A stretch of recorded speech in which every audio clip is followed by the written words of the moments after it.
ماچس فروش لڑکی۔ ایک دفعہ کا ذکر ہے کہ سردیوں کے دن تھے۔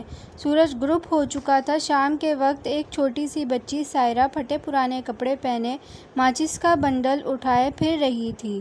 سارا دن گزرنے کے باوجود کسی نے اس سے ایک بھی ماچس نہیں خریدی تھی۔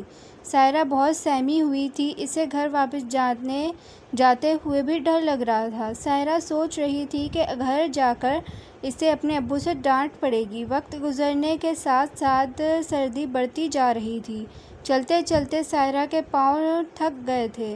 سائرہ نے ادھر ادھر دیکھا کہ شاید اسے کوئی ایسی پناہ گاہ مل جائے جہاں وہ کچھ دیر آرام کر سکے، لیکن شدید سردی کی وجہ سے لوگ اپنے اپنے گھروں کے دروازے بند کیے بیٹھے تھے۔ کسی وقت کوئی راہگیر گزرتا ہوا نظر آ رہا تھا۔ سائرہ گلی میں ایک مکان کی دیوار کے ساتھ بیٹھ گئی۔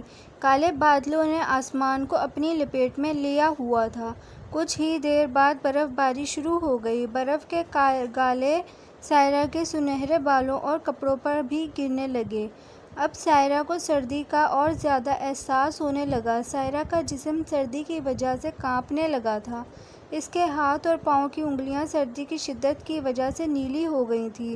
سائرہ کا سارا جسم آہستہ آہستہ سن ہوتا جا رہا تھا۔ اس نے سوچا ماچس کی ایک تیلی جلا کر اپنے آپ کو کچھ گرم کر لے، اور پھر جیسے ہی سائرہ نے ماچس کی تیلی جلائی ایک چھوٹا سا شعلہ نکلا۔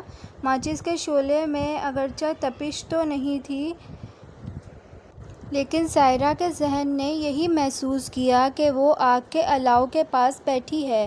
اس احساس کے ساتھ ہی سائرہ کو لگا جیسے سردی کچھ کم ہو گئی ہے۔ چند لمحوں بعد ہی ماچس کی تیلی بجھ گئی تو سائرہ خیالوں کی دنیا سے باہر نکل آئی۔ کچھ دیر بعد سائرہ نے ایک اور ماچس کی تیلی جلائی۔ اس مرتبہ سائرہ تصورات کی دنیا میں کچھ دور اور آگے نکل گئی۔ اسے ایسا لگا کہ وہ ایک خوبصورت گھر میں موجود ہے۔ گھر کو بڑی خوبصورتی سے سجایا گیا تھا اور بڑے شوق سے گھر کو دیکھتی پھر رہی تھی۔ ایک کمرے میں کرسمس کا درخت رکھا تھا۔ اسے بھی بڑی خوبصورتی سے سجایا گیا تھا۔ کرسمس کا درخت دیکھ کر سائرہ اداس ہو گئی اور سوچنے لگی کل کرسمس ہے، سب بچے اچھے اچھے کپڑے پہنیں گے، اسے اپنے والدین کے ساتھ سیر تفریح کے لیے جائیں گے، لیکن اس کے پاس تو اچھے کپڑے بھی نہیں تھے۔ اس کے ابو اسے کہیں سیر کے لیے بھی نہیں لے جاتے تھے اور اس کی امی اس دنیا میں نہیں تھی۔ یہ سب کچھ سوچتے ہوئے سائرہ ایک اور کمرے میں آ گئی۔ وہاں میز پر گرم گرم کھانا رکھا ہے۔ بھنے ہوئے مرغ کی خوشبو اسے بالکل اپنے پاس سے آتی ہوئی محسوس ہوئی۔ کھانے کی خوشبو کے ساتھ ہی سائرہ کی بھوک چمک اٹھی۔ اسے یاد آیا کہ آج اس نے صبح سے کچھ نہیں کھایا تھا۔ غیر اختیاری طور پر وہ کھانے کی میز کی طرف بڑھنے ہی لگی تھی کہ ماچس کی تیلی بجھ گئی اور وہ ایک مرتبہ پھر حقیقت کی دنیا میں واپس آ گئی۔ سائرہ کو گلی میں بیٹھے کافی دیر ہو چکی تھی۔ سردی سے اس کا برا حال تھا۔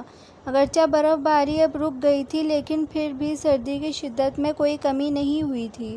سائرہ نے آسمان کی طرف نظریں اٹھائیں اور وہاں بہت سے ستارے ٹمٹما رہے تھے۔ چاند اپنی مدھم روشنی بکھیر رہا تھا۔ چاند کی مدھم روشنی کا منظر بہت ہی پرکیف تھا، لیکن اس وقت سائرہ کو کچھ بھی اچھا نہیں لگ رہا تھا۔ اچانک سائرہ نے دیکھا کہ ایک شہاب ثاقب آسمان سے ٹوٹ کر زمین کی طرف آنے لگا۔ شہاب ثاقب کو زمین کی طرف گرتا دیکھ کر سائرہ کو اپنی دادی امی یاد آ گئیں۔ سائرہ کی دادی اس کو بہت پیار کرتی تھی۔ انہوں نے اسے بتایا تھا کہ جب کوئی شہاب ثاقب گرتا ہے تو زمین پر کسی انسان کی موت واقع ہوتی ہے۔ سائرہ نے ایک اور ماچس کی تیلی جلائی اور اپنی دادی امی کو یاد کرنے لگی۔ اس نے اپنی دادی امی کو مخاطب کرتے ہوئے کہا، دادی جان، ماچس کی تیلی بجھنے کے بعد آپ بھی باقی چیزوں کی طرح مجھے چھوڑ کر نہ جائیے گا۔ میں آپ سے بہت ساری باتیں کرنا چاہتی ہوں۔ میں آپ کو بتانا چاہتی ہوں کہ ابو جان مجھ سے ذرا بھی پیار نہیں کرتے، مجھے بہت زیادہ ڈانٹتے ہیں، اور ہاں، آج تو میں ان کی ڈانٹ کے خوف سے اپنے گھر بھی واپس نہیں گئی۔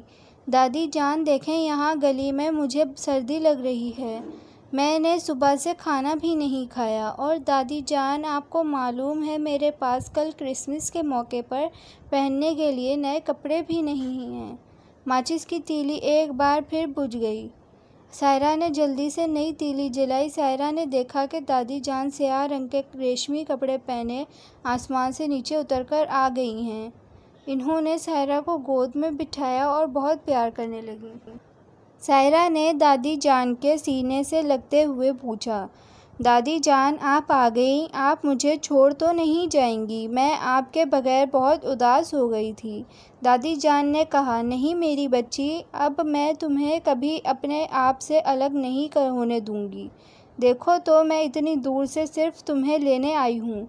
دوسرے دن کرسمس کے موقع پر لوگ صبح سویرے اٹھے، بچوں نے نئے کپڑے پہنے، سب خوشی خوشی ایک دوسرے کو مل رہے تھے۔ سائرہ کے ابو ساری رات انتظار کرتے رہے، لیکن سائرہ گھر نہ آئی تو وہ اس کی تلاش میں نکل کھڑے ہوئے۔ کافی دیر تلاش کرنے کے بعد آخر ایک گلی میں انہیں سائرہ مل گئی۔ وہ بھاگتے ہوئے سائرہ کے پاس پہنچے اور بولے، بیٹی تم یہاں بیٹھی ہو، میں ساری رات گھر پر تمہارا انتظار کرتا رہا، اور ہاں تمہیں معلوم ہے میں نے اس مرتبہ کرسمس پر پہننے کے لیے تمہارے لیے نئے کپڑے بھی خریدے ہیں، چلو اٹھو شاباش گھر چلو۔ سائرہ نے اپنے ابو کی بات کا کوئی جواب نہ دیا۔ انہوں نے پکڑ کر سائرہ کو اٹھانا چاہا، لیکن یہ کیا، سائرہ کا جسم اکڑ چکا تھا، اس کو مرے ہوئے کافی وقت گزر گیا تھا۔ سائرہ کے ابو نے دیکھا ماچس کی جلی ہوئی تیلیاں اس کے ارد گرد بکھری پڑی تھیں۔ وہ سمجھ گئے کہ کل سائرہ کی ماچس کی ڈبیاں فروخت نہیں ہوئی تھیں اور وہ خوف کی وجہ سے رات بھر گھر نہیں آئی۔ اس نے ماچس کی تیلیاں جلا کر اپنے آپ کو سردی سے بچانے کی کوشش کی، لیکن وہ اپنے آپ کو نہ بچا پائی اور سردی سے ٹھٹھر کر مر گئی۔